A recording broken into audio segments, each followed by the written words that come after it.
Hello student, मैं नागेश्वर दत्तुपी शुभागी देवी माध्यमिक विद्यालय इंटर कॉलेज की ऑनलाइन क्लास में आप लोगों का स्वागत करता हूं। मैं आप लोगों को कक्षा 12 की केमिस्ट्री पढ़ा रहा हूं। केमिस्ट्री का ये सॉल्यूशन चैप्टर का पार्ट 2 मतलब कि दूसरा वीडियो है। क्लियर है? तो इससे पहले हम लोगों ने सॉल्यूशन के बारे में पढ़ा और टर्म्स पढ़ा, जो कंसंट्रेशन को क्या करते हैं, डिफाइन करते हैं। तो मैंने सॉल्यूशन में सॉल्यूशन के टाइप को बताया था। तो जैसे कि बताया कि सॉल्यूशन के जो टाइप है, सॉलिड, लिक्विड या लिक्विड को लिक्विड में डिसॉल्व करना, गैस को लिक्विड में डिसॉल्व करना, इस तरह से डिफरेंट तरह के टोटल 9 टाइप्स के हमारे क्या हो रहे थे, सॉल्यूशन बन रहे थे। तो अब यहां जैसे मैंने कहा था कि विलेय और जो विलायक है, मतलब क्या कि जो हमारे सॉल्यूट प्लस सॉल्वेंट है, इन्हीं पे हमें क्या है, टोटल सॉल्यूशन का चैप्टर ये पढ़ना है।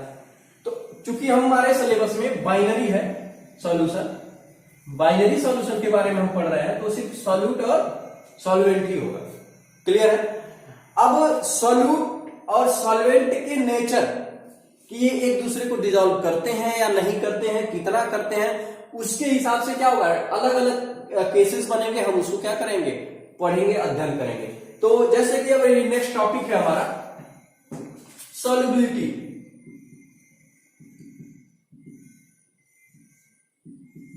विलेयता। विलेयता क्या होता है?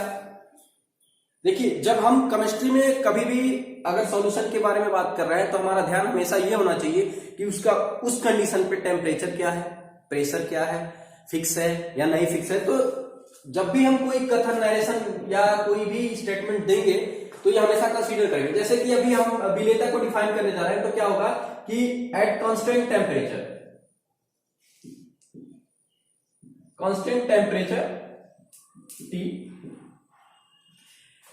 स्थिर ताप पर किसी विलेय की अधिकतम मात्रा जो क्या हो, विलायक में डिसॉल्व हो, घुले, क्या करने के लिए, संतृप्त विलयन बनाने के लिए, तो उसको हम क्या कहेंगे, उस विलायक की विलेयता कहेंगे। क्लियर है? या विलयन की विलेयता कहेंगे।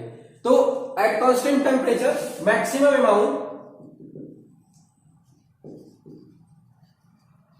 अमाउंट ऑफ सॉल्यूट dissolve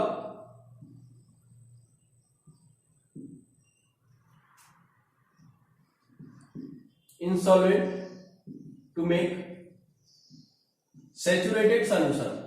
क्या? Saturated solution is called या known as solubility। क्लियर? तो इस तरह से क्या है, हमारा विलेयता जो है नियत ताप पर किसी विलेय की अधिकतम मात्रा जो संतृप्त विलयन, विलायक का संतृप्त विलयन बनाने के लिए आवश्यक होता है, उसी को क्या कहते हैं हम, विलयन की या विलायक की विलेयता कहते हैं, सॉल्युबिलिटी कहते हैं। क्लियर है? अब सॉल्युबिलिटी के बाद आते हैं हम, नेक्स्ट टॉपिक है हमारा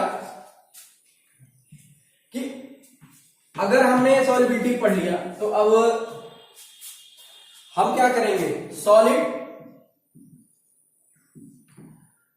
और लिक्विड को क्या करेंगे, सॉल्यूशन पढ़ेंगे। मतलब सॉल्यूट हमारा सॉलिड में होगा और सॉल्वेंट क्या होगा, लिक्विड में होगा। ठीक है? अब देखिए इस कंडीशन में क्या होगा, सॉल्युबिलिटी,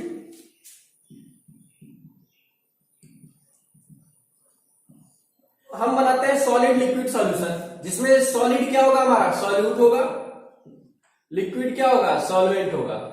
क्लियर है? ये हमारा बनेगा सॉल्यूशन। तो अगर हम इस कंडीशन में solubility of solids in liquid क्या करें, solubility of solid in liquid के बारे में अगर हम अध्ययन करें तो हमें क्या मिलेगा,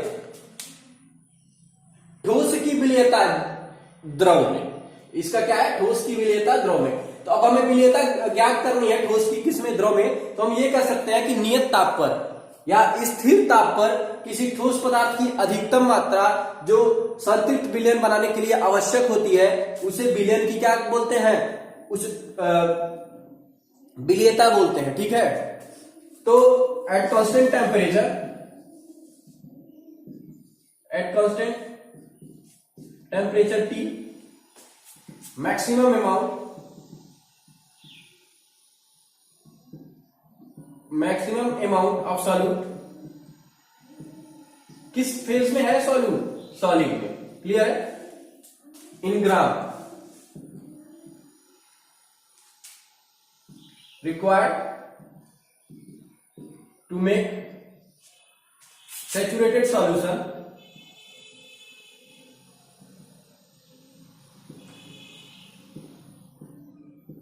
is known as solubility of solids in liquid। Clear है? अब तो ये तो हमने पढ़ लिया कि सॉल्युबिलिटी क्या है सॉलिड्स की लिक्विड में। अब वो फैक्टर के बारे में पढ़ेंगे कि जो फैक्टर क्या करते हैं, इसको अफेक्ट करते हैं, जो उन तथ्यों के बारे में पढ़ेंगे जो क्या करते हैं, इसके प्रभाव को प्रभावित करते हैं। ठीक है, तो प्रभावित करने वाले कारक, विलेयता कोष, ठोस की विलेयता को प्रभावित करने वाले कारक, factor affecting the solubility of solid in liquid.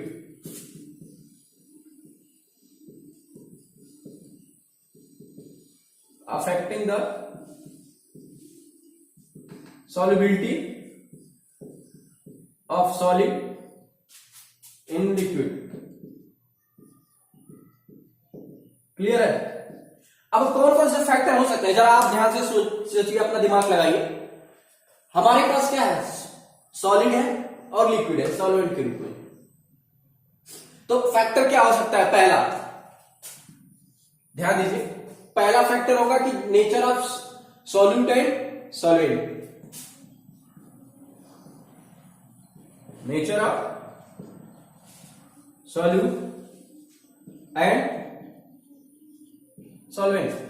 क्यों होगा nature of solute and solvent? अब ध्यान दीजिए, जो हमारा सॉलिड है, सॉलिड क्या है, सॉलिड ही तो है, इसमें डिसॉल्व कर रहा है, उसी के बारे में तो पढ़ रहे हैं। तो जो सॉलिड है वो हमारे सॉल्वेंट लिक्विड में डिसॉल्व होना चाहता है या नहीं। अब कैसे पता करेंगे होना चाहता है या नहीं? जैसे हमने तो कह दिया कि डिसॉल्व हो रहा है या नहीं हो रहा है। जैसे अगर बालू को लिक्विड में, बालू क्या है, सॉलिड है, उसको पानी में घोलेंगे तो घुलेगा नहीं, घुलेगा, मतलब सेम डिसॉल्व सेम। तो उस कंडीशन में जो सॉल्यूट का नेचर है वो डिसॉल्व होने वाला है कि नहीं है ये देखेंगे। तो उस कंडीशन में क्या होगा, हमारा सॉल्युबिलिटी मिलेगा। अब बालू कितना हो, पानी में भर दीजिए, कभी घुलेगा नहीं घुलेगा, चीनी घोल दीजिए तो घुल जाएगा। तो सॉल्यूट और सॉल्वेंट के कारण क्या होता है, नेचर कैसा है। क्लियर है? दूसरा, जैसा कि हमने बताया कि कभी भी जब हम बात करेंगे सॉल्यूशन के लिए तो टेम्परेचर और प्रेशर को हमेशा कंसीडर करेंगे। तो एक लिख सकते हैं हम यहां पे टेम्परेचर।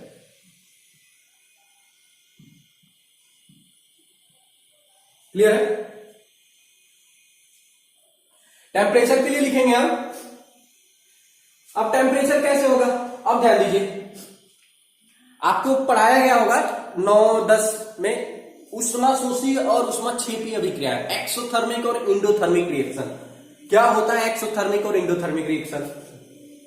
होता क्या है कि जब हम सॉल्यूशन बनाते हैं या दो पदार्थों का क्या अभिक्रिया कराते हैं, तो कुछ पदार्थ ऐसे होते हैं जो अभिक्रिया करने के उपरांत क्या होते हैं, उष्मा को बाहर निकालते हैं, और कुछ होते हैं जो उष्मा का शोषण करते हैं। जैसे अगर आप हाथ पे अपने स्पिरिट गिरा दीजिए, स्पिरिट गिराने पे क्या होता है, हाथों में ठंडक महसूस होती है। क्यों होता है? क्योंकि वो जो हमारे हाथ की जो उष्मा है उसको क्या करता है, वो लेके अपने पास, और क्या करता है, जो उसके मॉलिक्यूल्स होते हैं वो वेपराइज हो जाते हैं। क्या होते हैं, वेपराइज। स्पिरिट जनरली क्या होता है, सॉल्यूशन मतलब लिक्विड स्टेट में होता है, और जैसे ही हम हाथ में गिराते हैं तो उसका क्या होता है, सरफेस एरिया बढ़ जाता है लिक्विड का, और उसके मॉलिक्यूल्स क्या होते हैं, बहुत ही वोलेटाइल होते हैं। तो जो उसके अणु होते हैं वोलेटाइल होने के कारण हाथ से हमारे क्या होता है, उष्मा को लेके उड़ जाते हैं। तो वहां उतने दूर की जो उष्मा की मात्रा होती है, मतलब टेम्परेचर कम हो जाता है, तो हमें क्या होता है, ठंडक महसूस होता है उस जगह पे। इसीलिए अगर हमारा क्या है, हमने सॉल्यूशन बनाया solid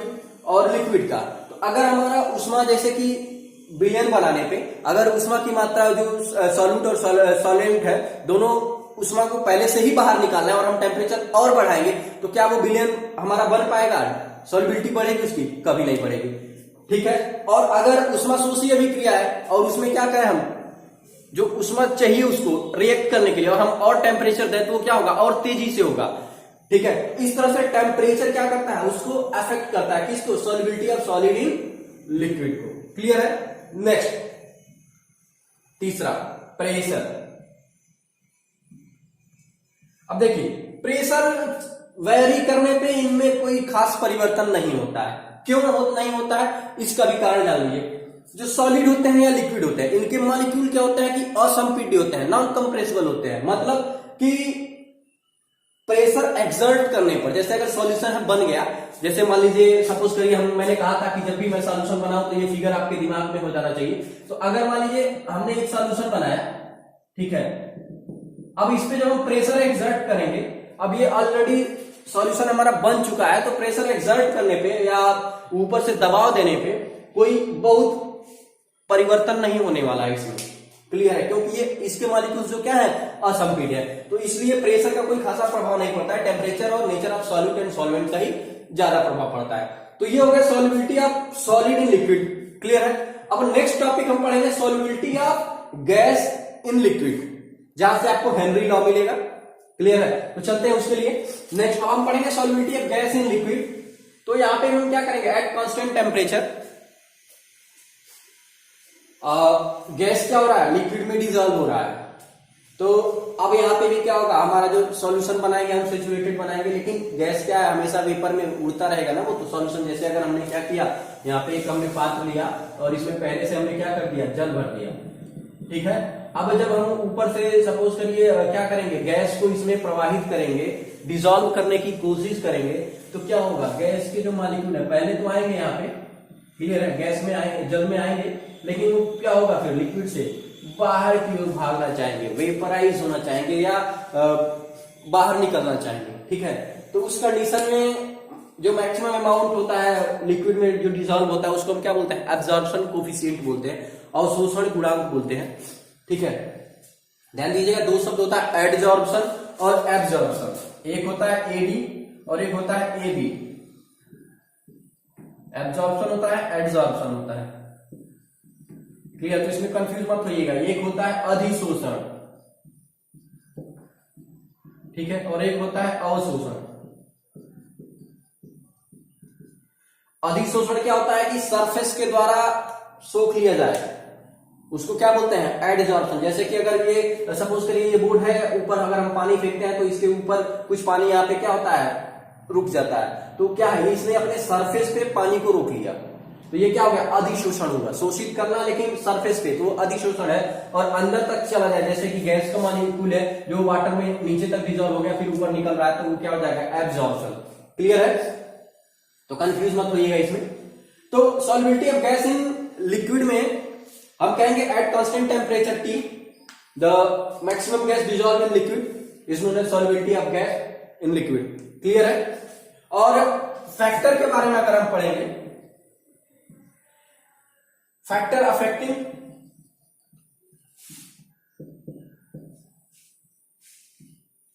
the solubility of gas in liquid, तो क्या हो जाएगा, सबसे पहला फैक्टर सॉलिड और लिक्विड के केस में बताया था कि सॉलिड और सॉल्वेंट का क्या होगा, नेचर। तो अब यहां पे सॉलिड और लिक्विड है, तो सबसे पहले क्या लिखेंगे हम, नेचर ऑफ गैस।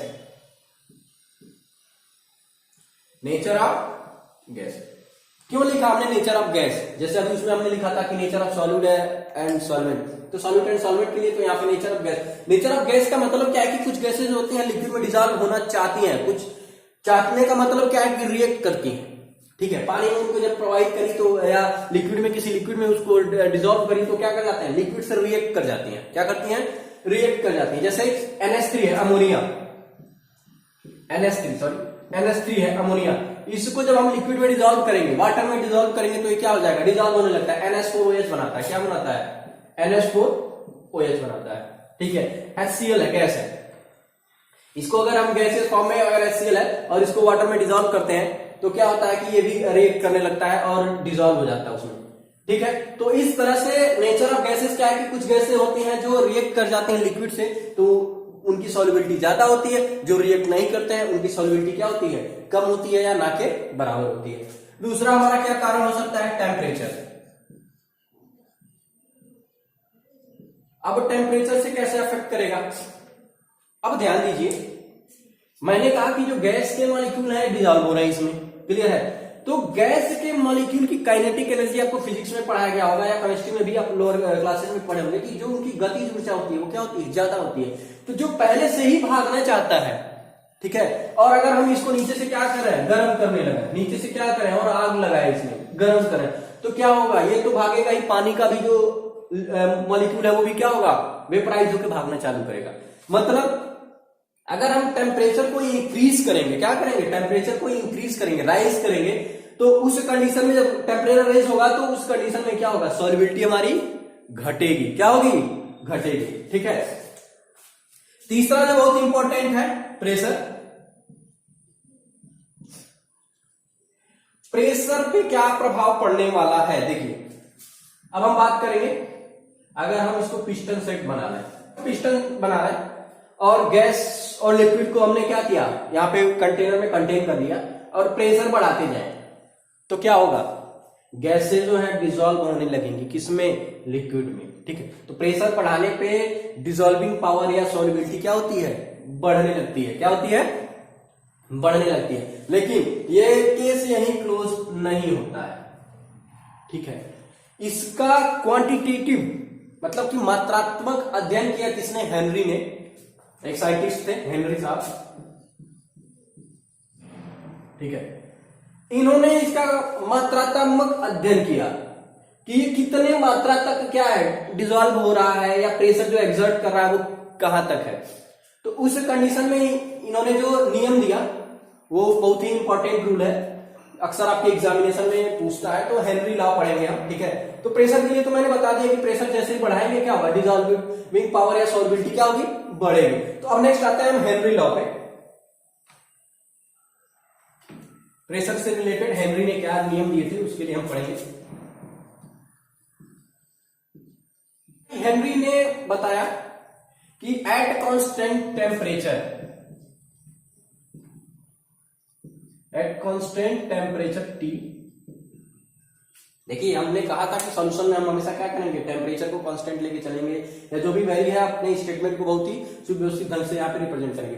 तो eight constant temperature T the solubility of gas in liquid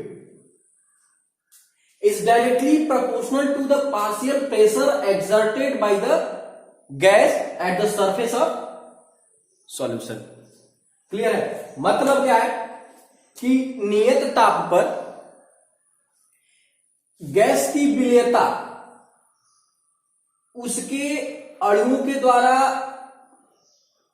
आंशिक दाब, लगाए गए आंशिक दाब के समानुपाती होता है। क्या होता है, समानुपाती होता है, या दूसरे शब्दों में अभी हमने बताया था आप लोगों को मोल फ्रैक्शन के बारे में। तो जो पार्शियल प्रेशर होगा, यहां पे डिफिनेशन लिख लेते हैं, eight constant temperature T the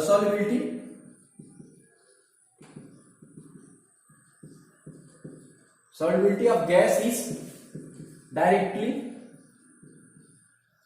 proportional partial pressure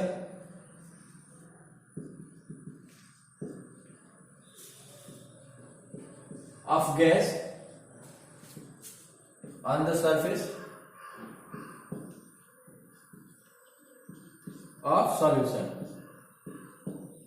clear है, एट कांस्टेंट टेम्परेचर, नियत ताप पर। देखिए हिंदी अंग्रेजी में बहुत ज्यादा भ्रमित मत होइएगा आप लोग, ठीक है। मेरा इस तरह से पढ़ाने का एक उद्देश्य यह है कि जब आप लोग हायर क्लासेस में जाएंगे तो आपको सारी चीजें इंग्लिश में ही मिलेंगी, ठीक है।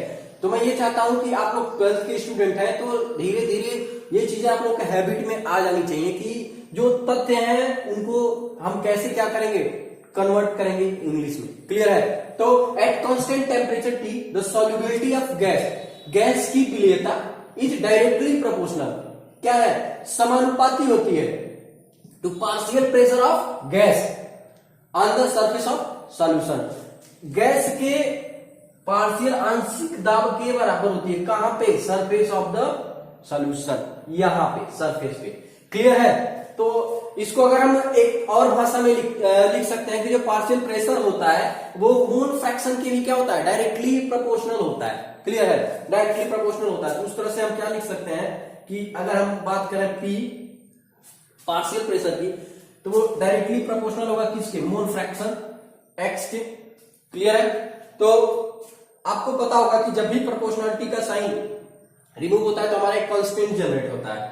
ठीक है, तो P इज इक्वल टू के एच एक्स, जहां ये के एच ही क्या है, हमारा हेनरी कांस्टेंट है। क्या है? Henry constant. क्लियर है?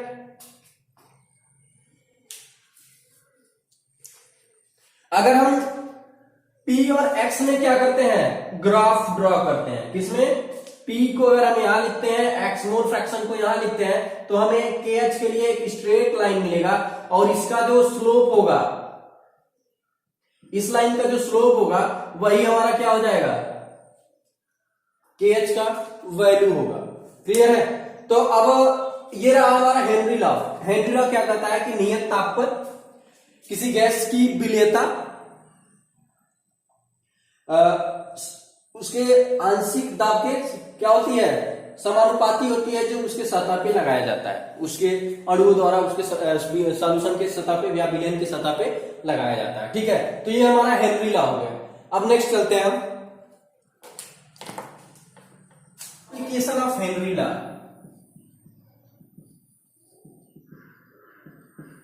हेनरी लॉ पढ़ तो लिया हमने, हमें तब तक नहीं समझ में आएगा जब तक हम उसके क्या हो, अनुप्रयोग या उसके बारे में और अच्छे से उसके प्रयोग एक्सपेरिमेंटल रिजल्ट को न जाने। तो सबसे पहला है, आप लोग कोल्ड ड्रिंक पीते होंगे। कोल्ड ड्रिंक में कभी कभी ऐसा होता है कि कोल्ड ड्रिंक को बहुत ज्यादा आप मतलब उसमें क्या करिए, जब ढक्कन खोलते हैं तो अचानक से बाहर निकलने लगता है कोल्ड ड्रिंक। क्या होता है उसमें, CO2 डिजॉल्व होता है। क्या होता है, CO2 डिजॉल्व होता है हाई प्रेशर पे। किस पे, हाई प्रेशर पे। और जैसे ही आप ढक्कन खोलते हैं हमारा प्रेशर क्या होता है, लो होता है। तो लो होने के कारण क्या होता है, CO2 बाहर निकलने लगता है, वेपराइज। चूंकि ये वोलेटाइल है तो उस कंडीशन में क्या होता है, ये बाहर निकलता है, तो अपने साथ साथ क्या होता है, लिक्विड को भी लेके बाहर निकलता है। ठीक है, दूसरा हम इसका एप्लीकेशन पढ़ते हैं। दूसरा जो डाइवर्स होते हैं हमारे, डाइवर्स मतलब गोताखोर। गोताखोर कौन, जो समुद्र में क्या करते हैं, गोता लगाते हैं, नीचे तक जाते हैं समुद्र में, लगभग 100 फीट 200 फीट और भी नीचे तक जाते हैं। तो जो डाइवर्स होते हैं उनका क्या होता है कि जब वो समुद्र में नीचे चले जाते हैं, सबसे नीचे सतह पे, उस कंडीशन में क्या होता है, उनके ऊपर प्रेशर बहुत ज्यादा होता है। क्या होता है, प्रेशर बहुत ज्यादा होता है। तो जो जब वो सांस लेते हैं, जैसे आप टैंक यहां से लेके जाते हैं हवा भर के, तो जो सांस लेते हैं वहां पे क्या होता है कि उनके ब्लड में, उनके शरीर से ही, जैसे हमारे शरीर, उनके शरीर में ही क्या होता है, डिसॉल्व होने लगता है, उनके ब्लड में ही घुलने लगता है। क्या होता है, उनके खून में ही वो घुलने लगता है। तो उस कंडीशन में क्या होता है, हाई प्रेशर होने के कारण घुल जाता है। और जैसे ही वो समुद्र से बाहर निकलते हैं तो वो गैसें क्या होती हैं, तेजी से निकलने लगती हैं। क्या होती हैं, तेजी से, स्पीड से निकलने लगती हैं उनके शरीर से, मतलब शरीर मतलब ब्लड से। तो उस कंडीशन में जो होता है, बेंड्स हो जाते हैं उनके शरीर पे। क्या होता है, बेंड्स मतलब कि मुड़ने लगती हैं, नसें जो होती हैं वो मुड़ने लगती हैं। तो एक ये है एप्लीकेशन है हेनरी लॉ का, ये ठीक है। तीसरा है हमारा एनेक्सिया। ये एक प्रकार की बीमारी होती है जो लगभग अमूमन पहाड़ी लोगों में पाई जाती है। क्यों पाई जाती है, जैसे पहाड़ी लोग क्या होते हैं, पहाड़ों पे रहते हैं, तो पहाड़ों के जो ऊपर वेपर प्रेशर मतलब कि वाष्प दाब जो कहिए या जो प्रेशर कहिए, वो क्या होता है, वायुमंडलीय दाब कहिए, वो बहुत ही कम होता है। तो उस कंडीशन में उनके जो ब्लड में ऑक्सीजन का जो घुलना होता है, O2, वो बहुत कम होता है। क्या होता है, बहुत कम होता है। आपको पता होगा कि जो हमारा मस्तिष्क है, लगभग मैक्सिमम ब्लड जो है हमारे ब्रेन में यूज होता है, और ऑक्सीजन अगर हमारे ब्रेन को न मिले तो हमारा ब्रेन क्या होता है, काम करना कम कर देता है, घुटन होने लगती है। ठीक है, तो जो पहाड़ी क्षेत्रों में रहते हैं उनके ब्लड में ऑक्सीजन की कमी होती है, तो इसको क्या करते हैं, एनेक्सिया बोलते हैं। और इसके कारण जो है आदमी की सोचने की क्षमता जो होती है वो कम होती है। ठीक है, अब आप ये मत कहिएगा कि कुछ पहाड़ी लोग जैसे होते हैं काफी टैलेंटेड होते हैं, तो उनका कहने का मतलब यह है कि वो परिवर्तन भी तो होता रहता है, वो नीचे भी आ जाते हैं पहाड़ों से, समतल पे भी रहते हैं, तो उस कंडीशन में अलग वो एक्सेप्शन केस है, लेकिन अमूमन ऐसा होता है। क्लियर है। नेक्स्ट हमारा इसमें एप्लीकेशन में हम ले सकते हैं चौथा, हमारे फेफड़े में exchange of O2 and CO2 in lungs.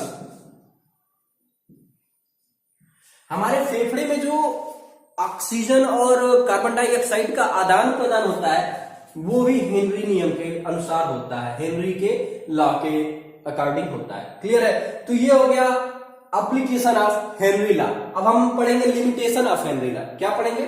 Limitation of Henry law.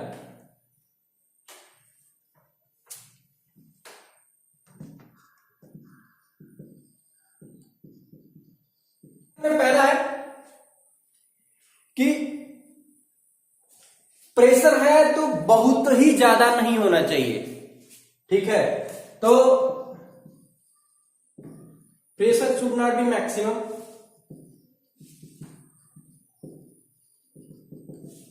Clear है। दूसरा, टेम्परेचर बहुत ही लो नहीं होना चाहिए, temperature should not be low, very low कह सकते हैं। तीसरा है एक्सेप्शन केस है NH3 और HCl। मैंने अभी आप लोगों को बताया था कुछ समय पहले इसी वीडियो में कि NH3 और HCl क्या होता है, वाटर से रिएक्ट कर जाते हैं। तो जब रिएक्ट कर रहे हैं तो इनकी डिसॉल्विंग पावर या सॉल्युबिलिटी तो बाय डिफॉल्ट ज्यादा होगी। ठीक है। तो इन दो केसेस में हेनरी लॉ काम नहीं करता, मतलब ये दोनों हेनरी लॉ को नहीं मानते हैं। तो ये आपके लिए बहुत ही बढ़िया क्वेश्चन हो गया कि कॉम्पिटिटिव एग्जाम में भी पूछ सकता है कि कई सारे कंपाउंड दे दे गैस के और पूछा कि इनमें से कौन हेनरी नियम का पालन नहीं करता है। तो अगर NH3 और HCl होगा तो ये दोनों क्या है, हेनरी नियम का पालन नहीं करते हैं। क्लियर है। नेक्स्ट आते हैं हम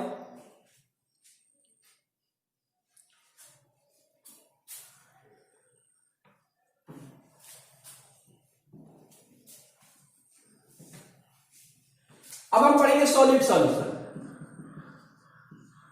सॉलिड सॉल्यूशन। अब इस केस में हमारा जो सॉल्यूट होगा और जो सॉल्वेंट होगा दोनों क्या होंगे, दोनों ही सॉलिड फेज में होंगे। क्या होंगे? सॉरी, सॉलिड फेज में होंगे।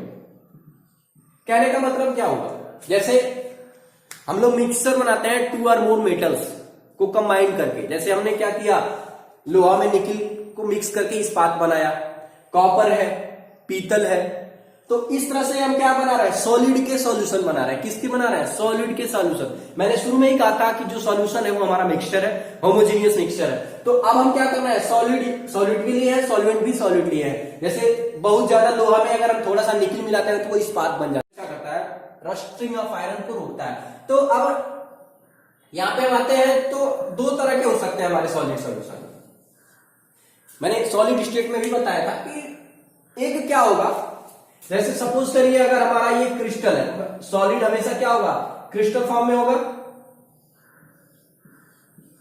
तो अगर ये सॉलिड के क्या है, मॉलिक्यूल्स है, अणु है उसके, ठोस के। अब एक फिगर मैं और बना ले रहा हूं यहां पे।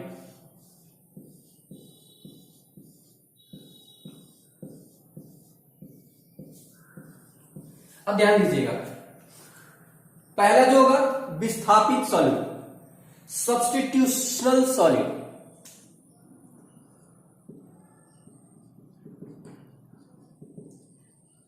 सब्स्टिट्यूशनल विस्थापित क्यों कहा हमने,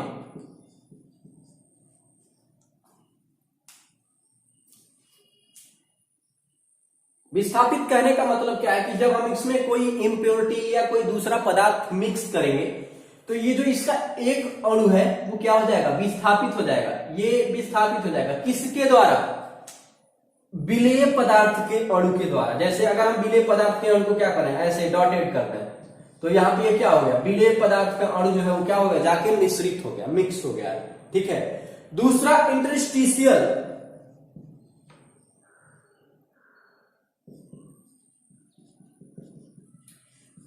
अंतराकाशी पढ़ाया गया आप लोगों को सॉलिड स्टेट में। अंतराकाशी में क्या होगा कि जो हम मिक्सचर मिला रहे हैं, जो सॉल्यूट मिला रहे हैं इसमें, उसके मॉलिक्यूल इतने छोटे हैं कि जो इंटरस्टिशियल स्पेस है, ये वाला स्पेस है, ठीक है, यहां पे जाके वो क्या होते हैं, फिक्स हो जाते हैं उसके एटम्स या मॉलिक्यूल्स। तो ये क्या हो जाएगा, अंतराकाशी ठोस विलयन। क्लियर है। नेक्स्ट आते हैं अगले टॉपिक पे। नेक्स्ट टॉपिक है हमारा वेपर प्रेशर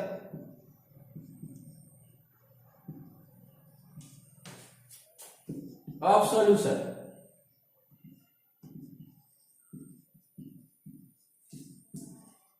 विलयन का वाष्प दाब। क्या होता है वेपर प्रेशर विलयन का? अब ध्यान दीजिएगा, जब हम विलयन एक कंटेनर में ऐसे ले लेते हैं, ठीक है, तो जब हम डिसॉल्व कर देते हैं सॉल्यूशन को, मतलब सॉल्यूट सॉल्वेंट दोनों डिसॉल्व करने के बाद हम क्या बना रहे हैं, सॉल्यूशन बना रहे हैं। तो इस कंडीशन में अगर गैस सॉल्यूट हमारा गैस है या लिक्विड है, कोई भी है, तो अगर हमारा ये कंटेनर खुला हुआ है, इसका ढक्कन एकदम से क्या खुला हुआ है, तो जो इसके मॉलिक्यूल होते हैं बाहर से या कहीं से भी एनर्जी लेके बाहर निकलने लगते हैं। क्या होते हैं, काइनेटिक एनर्जी बढ़ा के अपनी बाहर निकलने रहते हैं, स्वतः बाहर निकलते रहते हैं। लेकिन अगर हम क्या करें, इसको यहां से ढक दें, एक ढक्कन लगा दें। प्रैक्टिकली आपने अपने घरों में देखा होगा कि जब हम क्या करते हैं, पानी गर्म कर देते हैं, तो पानी गर्म करने पे क्या होता है, भाप बन के जो वाटर मॉलिक्यूल होते हैं वो वेपर के स्टेट में आके क्या होता है, उड़ने लगते हैं। लेकिन जब ढक्कन बंद कर देते हैं तो वही ढक्कन की दीवारों पे क्या होता है, जल की बूंदें जम जाती हैं, तो कंडेंस हो जाते हैं। क्या होते हैं, कंडेंस हो जाते हैं। तो एक समय ऐसा आता है कि जो वाष्पन है, और कंडेंस मतलब संघनन, ये क्या होता है, इक्विलिब्रियम स्टेट में, साम्य अवस्था में आ जाते हैं। साम्य अवस्था का क्या मतलब है, तो साम्य अवस्था का मतलब यह है कि जितनी तेजी से ये वाष्पित हो रहा है ऊपर, उतनी ही तेजी से क्या हो रहा है, वो संघनित होकर फिर जल में कन्वर्ट हो रहा है। मतलब कि जितनी तेजी से वो वेपर फेज में जा रहा है, उतनी ही तेजी से वेपर से क्या हो रहा है, लिक्विड में हो रहा है। तो एक कंडीशन ऐसा आएगा कि जितना वाष्प बना उतना ही संघनन हुआ, कंडेंस हुआ। क्लियर है। तो इस कंडीशन में वेपर प्रेशर ऑफ सॉल्यूशन को हम पढ़ेंगे, विलयन का वाष्प दाब, और फैक्टर्स इसको क्या करना है, अफेक्ट कर। तो अगर हम बात करें वेपर प्रेशर की, कि सबसे पहले वेपर प्रेशर होता क्या है, वाष्प दाब। तो जैसा कि स्पष्ट है वेपर प्रेशर, तो हम जनरली ये कह सकते हैं कि pressure exerted by the vapour of solution या vapour of solvent solute is known as vapour pressure. कह सकते हैं pressure exerted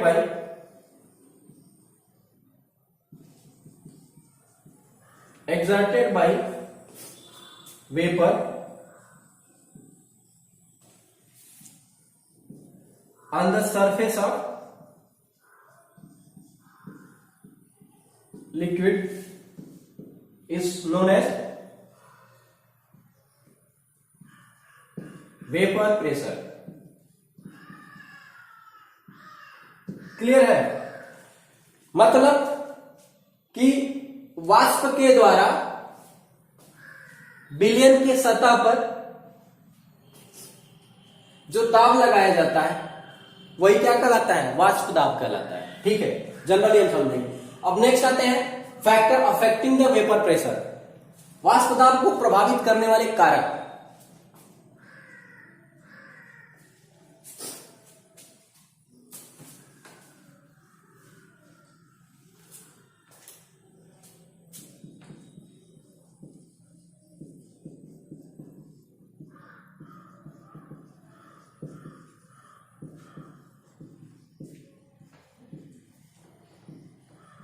factor affecting the vapour pressure, nature of liquid या नेचर ऑफ वेपर, यू कहिए नेचर ऑफ वेपर।